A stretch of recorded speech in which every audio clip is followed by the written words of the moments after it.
CG is really valuable because it allows us to bring our champions to life. It allows us to get up close and personal with our champions in a completely unconstrained way.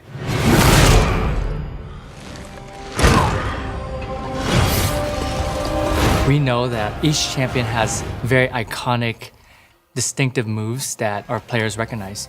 So we're constantly trying to be as authentic as possible and as close to the game as we can be. We're gonna try to hit that. One of the difficult things is, as artists, we can't take what happens in the game and interpret it completely literally.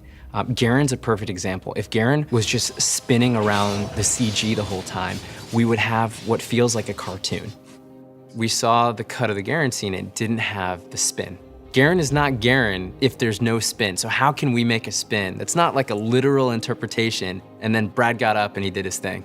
And I stood up and I was like, it could look like this, and I whipped around, kicked the chair into the wall, kicked his wall, and the whole time he's just screaming, yes, yes, yes! And that was it, that was like the birth of it. And so I sat down and I started gesture drawing over the actual animation itself.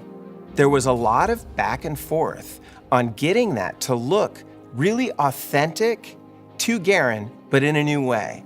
It was a nod to what happens in the game, but completely appropriate to the CG. Another example is TF moving in on Fiddle. He's going to initiate that with the yellow card. So if there's an opportunity to keep it authentic, that's worth doing. Why not motion capture? If we're trying to sell realistic or believability, then why didn't we motion capture the moves? The most athletic being in the world couldn't deliver on what we need Twisted Fate to deliver on what Rise. Rise jumps 10 feet in the air to jump over that giant 400-ton pillar. We wanted to be able to break the body when we needed, to create things that you could feel and not see. For instance, if you were to pause it, his back is broken. I mean, it's completely broken and he's off balance. You don't see it, but you feel how powerful he is, that it's a spine-breaking throw.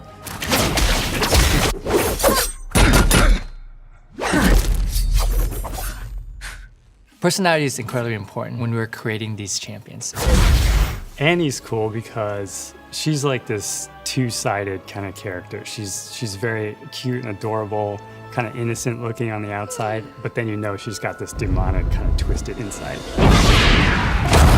We decided we definitely needed to shoot video reference and kind of get some ideas going.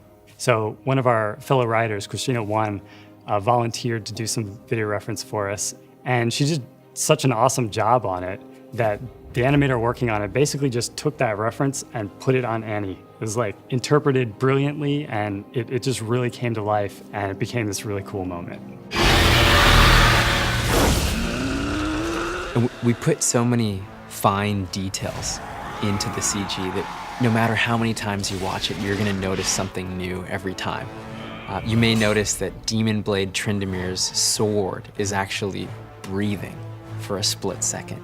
You may notice that Tibor's tongue, when he's hanging by Annie's side, is actually flopping around, hand animated. It's touches like that that we think add a little bit of extra magic to the experience.